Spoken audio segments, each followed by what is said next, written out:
aula de engenharia, tá? Vocês não vão entender muita coisa não.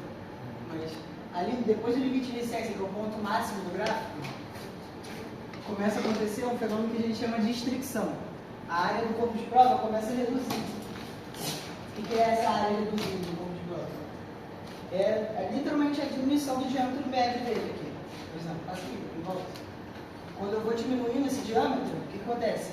Ele, ao invés de manter ali aquela queda que acontece, que a gente vê no ensaio de engenharia, a deformação real e a tensão real, ela começa a subir também, até chegar à ruptura. E não descer como vocês vão começar a ver. Esse é um corpo de prova igual que vocês vão ensaiar hoje, só que esse já teve rompimento já. Vocês têm esse conceito? Você já botou a cara 3 vezes na imagem. Não, é muito trabalho. Muito trabalho. Que deformação plástica? Vai, deformação plástica é aquela deformação permanente, ela não vai voltar para o estado original dela. Exatamente. Vocês têm ideia do que é resiliência, que é tenacidade? Mais ou menos, mais ou menos. A gente está vendo isso mais em metalografia, eu acho que poderia ter sido isso. Dá pra Vocês achar. têm aula prática desse laboratório? Sim. Então vocês entendem esse conceito. Tensão limite de escoamento, tensão limite de resistência, ruptura. Se vocês tiverem alguma dúvida, tá? Pode me interromper, pode perguntar. É literalmente uma demonstração para vocês aprenderem como é que funcionam os principais ensaios mecânicos. Ela faz flexão, ela faz tração, ela faz compressão. Dá para fazer também torção um pouquinho de fadiga e fluência também. Dá para simular fadiga e fluência. Como é que ocorre esse ensaio? A gente falou um pouquinho, não sei se vocês todos lembram.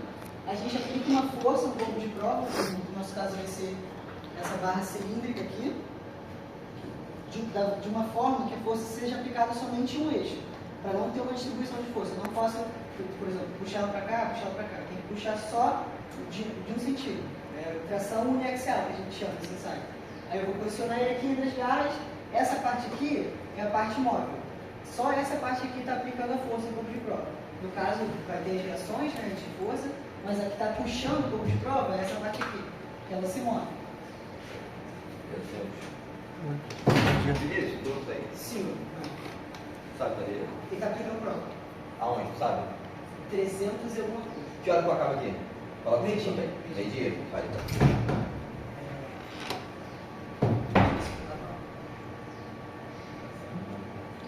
Esqueci o que eu estava falando. A parte de baixo estava aplicando força. O sistema do... A máquina se movimenta para cima e para baixo. Utilizando...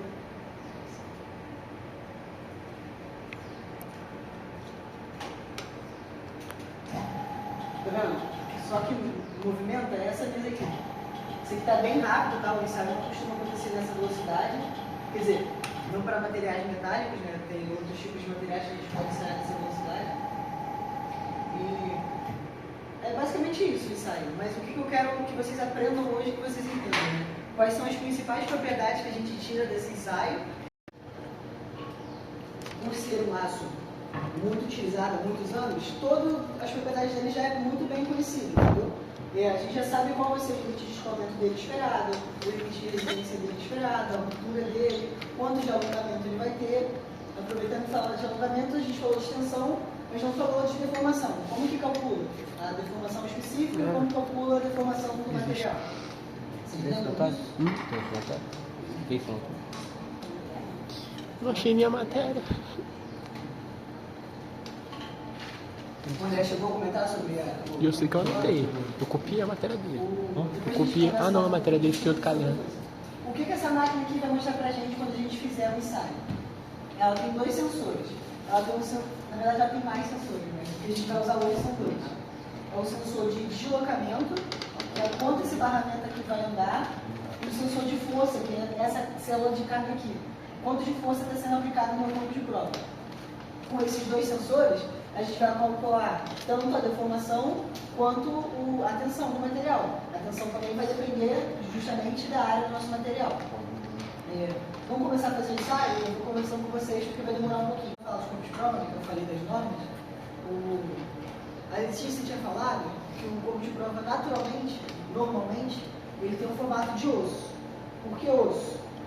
Comumente, ele tem uma cabeça, que a gente chama, e uma área menor, que é onde a gente fala que é o comprimento útil e o diâmetro útil desse material. Por que isso é feito? Por que os corpos de prova são padronizados desse jeito? Porque eu quero que ocorra deformação somente no meu comprimento útil, somente naquela área menor. Por isso que a cabeça do material, eu não estou aqui, mas o material, a chapa fina, de chapa, é literalmente um ossinho mesmo. Ele é uma barra, que esse aqui é um cilindro, né, uma barra chata, e ele tem um formato de osso mesmo, cabeça maior e o comprimento é menor. Por isso que é chamado de osso. Justamente para ocorrer a deformação naquela área, porque se a deformação não ocorre ali, por exemplo, pode acontecer com esse corpo de prova, que ele tem um diâmetro só, eu posso romper o material dentro da garra. Eu posso, por exemplo, fixar ele aqui e ele arrebentar aqui dentro. Aí esse meu ensaio não vai ter sido realizado da maneira correta. A norma exige padrões de medida tanto do diâmetro quanto do comprimento útil. Porque o comprimento útil é importante. Porque com ele a gente calcula o alongamento e a deformação do material. Porque a deformação é calculada sobre a variação do comprimento sobre o L0, sobre o comprimento inicial, que é o comprimento útil do material. O ΔL vai ser a medida que a máquina vai me dar. Esse deslocamento aqui não é deformação real. O que está acontecendo? Se eu começar da máquina aqui para cá, eu vou ter andado mais ou menos 30 centímetros, 300 milímetros. Mas eu não vou deformar 300 milímetros desse material. Esse material vai deformar menos. Por quê? Primeiro sofre a deformação elástica, estica, depois ele vai deformando plasticamente. Com isso a gente vai calcular, com o ΔL, né, que é o deslocamento, a gente calcula a deformação. Quando começar a ensaio eu vou mostrar para vocês. Eu vou definir agora o que eu espero que seja o meu comprimento útil do material. Vou marcar aqui um espaço com circuntarás também, contando com o espaço que ele vai ficar preso entre a garra. Porque durante o ensaio eu quero que ele rompa só no meu comprimento útil. A garra, esse mecanismo aqui, né? Tem vários tipos, tem prensas hidráulicas que fazem esse trabalho, tem suportes buscados, tem vários tipos de garra. Mas o que a gente trabalha aqui é essa. Ela tem dois tipos de fixação aqui, que é para barra chata e para barra cilíndrica. Quando eu tenho uma barra chata, isso aqui, tá vendo? Ela tem um perfil diferente, ela tem um perfil retangular. Ela não pode ser apoiada no mesmo suporte do que a barra cilíndrica. Vocês vão ver que a barra cilíndrica tem um rasgo, que é justamente para centralizar esse corpo de prova aqui. Se ele não tivesse esse rasgo, você não vai conseguir centralizar a força da máquina. A barra chata aqui tem um problema que é mais difícil de fixar do que a barra cilíndrica. Justamente por ter que achar o centro da garra, não sei se vocês conseguem ver, mas eu marquei aqui vermelho, a distância que eu quero ver. Aí eu vou dividir esses 125 milímetros em várias partes com a mesma distância, para saber o meu terço médio. O que seria o terço médio? A cruz. O ensaio só é validado se o corpo de prova ele rompe no terço médio do comprimento útil. O que seria isso? Eu pego esse comprimento útil, divido por 3, ou seja, um terço para a direita e um terço para a esquerda, vai ser meu terço médio. Por exemplo, se eu fizer 10 divisões, dividir 10 por 3, vai dar 3, 3, 3, 3. Eu vou pegar o meio dele, se eu passei 4 medidas para cá, para a direita, por exemplo, eu sei que esse meu ensaio não foi validado.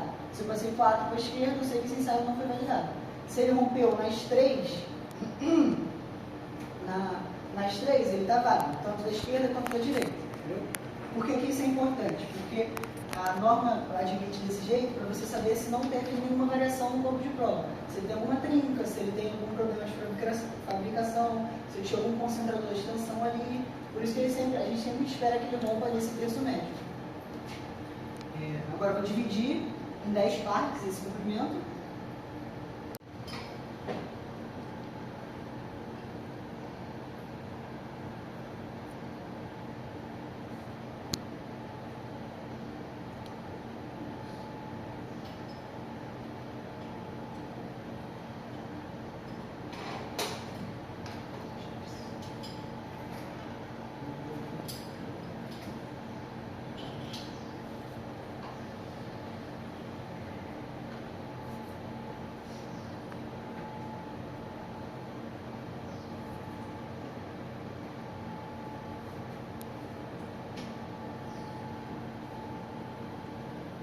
Cheguei, dá uma olhada como é que ficou aqui.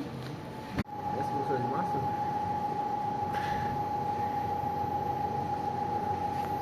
É assim que é feito você lá.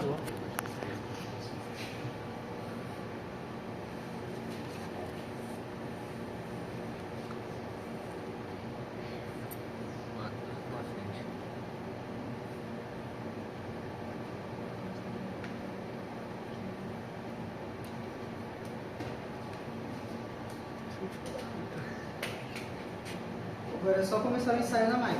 Célula de carga e o sensor do deslocamento.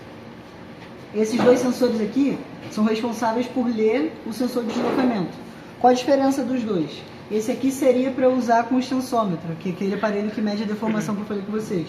Esse aqui é o valor do deslocamento mesmo que eu tenho do barramento. E como ele está sem o extensômetro montado, ele dá a mesma leitura nos dois. Você vê que se eu mexer em um, ele zera o outro, tá vendo? Aqui é o sensor da célula de carga. Eu tenho várias sensibilidades para fazer o ensaio. Eu tenho 2 kN, 5, 10, 20, 50 e 100. Para que serve essa sensibilidade? Porque o nosso material é metálico. Se fosse, por exemplo, um polímero, um elástico, eu teria que diminuir essa sensibilidade para ter noção da força que ele aguenta. Porque com uma sensibilidade maior, eu vou ter vários pontos para calcular. Como o nosso material ele vai suportar uma tensão de por volta de 60 kN, 70 kN, que é o esperado para esse tipo de material, eu sempre deixo na maior sensibilidade. Aqui é o sensor principal, né, e aqui é o pico. Aqui é a maior força registrada por esse sensor. Isso aqui é importante para a gente saber justamente a tensão limite de resistência, que vai ser sempre esse valor aqui. Esse valor aqui está sendo dado em força, né? Mas com a área a gente consegue calcular a tensão. Eu vou zerar eles aqui para começar. Aqui é a taxa de carregamento, taxa de deformação. Isso aqui é responsável por saber quão rápido vai ser o nosso ensaio. Não é para isso justamente, mas ela funciona para definir os parâmetros, para definir as propriedades. Com uma taxa muito alta, eu não consigo definir o meu escoamento. Não sei se o André chegou a mostrar para vocês que o limite de escoamento tem vários pontos. Tem o superior, o inferior, o limite de proporcionalidade. Naquele pontinho que a gente vê aquelas ondinhas, tem vários pontos. Vocês tiveram 3 aulas, né? Aí não sei se ele chegou a falar, mas tem isso. Aí para começar o ensaio, eu vou definir um corpo de prova, vou definir o espécime. Aqui eu coloco o material, o número do ensaio, a data, o comprimento útil, que eu falei com vocês que é o 125, que eu tinha definido. Aqui eu vou definir qual é o tipo do corpo de prova, qual é o corpo dele. Se ele tem a área circular, se ele tem a área quadrada ou retangular, né, ou outros. O que seriam esses outros? Um formato muito comum na indústria é o sextavado. Todo mundo já viu ou conhece que é um formato muito comum para várias ferramentas, parafusos e tudo mais. Por isso serve esse outros, tanto para sextavado, que é muito comum, tanto para outros tipos de formato. Pode falar. Não, pessoal, perdão. Aí, como a nossa área é circular, aí aqui eu coloco o meu diâmetro, que foi 8, a média, né, do diâmetro, 0,6. Vou botar a seção QB aqui.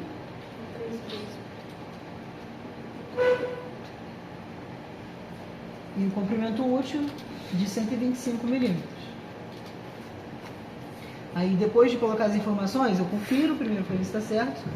Aqui serve para, se eu não quiser colocar o diâmetro, entrar direto com a área, aí eu já coloco a área do meu corpo de prova, ou se eu, e essa função aqui serve para fazer várias construções de uma vez. Eu vou construir, por exemplo, se eu vou fazer 10 ensaios hoje, eu já faço várias construções. Aí eu só trocando o corpo de prova e iniciando um novo ensaio. A gente vai fazer 2, mas eu vou fazer um por um. Aí eu criei um corpo de prova. Aí ele vai me dar todas as informações que eu coloquei e a área que ele calculou. Tá vendo? Calculou a área de 51 milímetros. Aí eu dou OK. Vejo se a taxa de carregamento está certa, vejo se os sensores estão zerados e eu posso começar o ensaio. O que pode acontecer no começo do ensaio? Vocês não podem ver que não vai ter leitura nenhuma ou que vai começar já, por exemplo, do 2, que ele já tinha uma pré-carga estabelecida. A norma que rege o ensaio fala que tem que ter uma pré-carga de até 20 kN, mas tem vários parâmetros para fazer isso. A gente vai começar sem pré-carga e sem deslocamento prévio. Ele vai começar do zero, vocês vão ver que ele vai criando os pontinhos aos poucos. Que horas são? 10, 14. Tá vendo? Ele começou a calcular já, ele está me dando um valor de deslocamento e um valor de força. vendo? Aqui é a minha escala de força, aqui é a minha escala de... Deu 0,24. Não sei o que deu um pouquinho... Ah, tá. Deu um pouquinho pra cá. Esse valor aqui seria a minha deformação total. Eu peguei o meu ΔL final, que seria onde ele chegou aqui, ó. Essa aqui é a minha posição final. E dividi pelo comprimento útil, que o meu L é 0. Aí ele vai me dar a deformação total. Que Mas se eu depois fizesse deformação em para fazer cada o relatório eu ponto, preciso por exemplo, saber do que qual ele é a tá minha falando. deformação no limite de resistência, que foi 61,96. Aí eu ia ter que pegar aquele X ali e dividir pelo inicial. Entendeu? Pode falar se não entendeu, eu explico já também. Aí vou mostrar para vocês o que acontece quando... outra pergunta que eu tenho que perguntar também, se esse material ele é frágil ou ele é dúctil. E o que vai caracterizar o comportamento desse material? Duct é...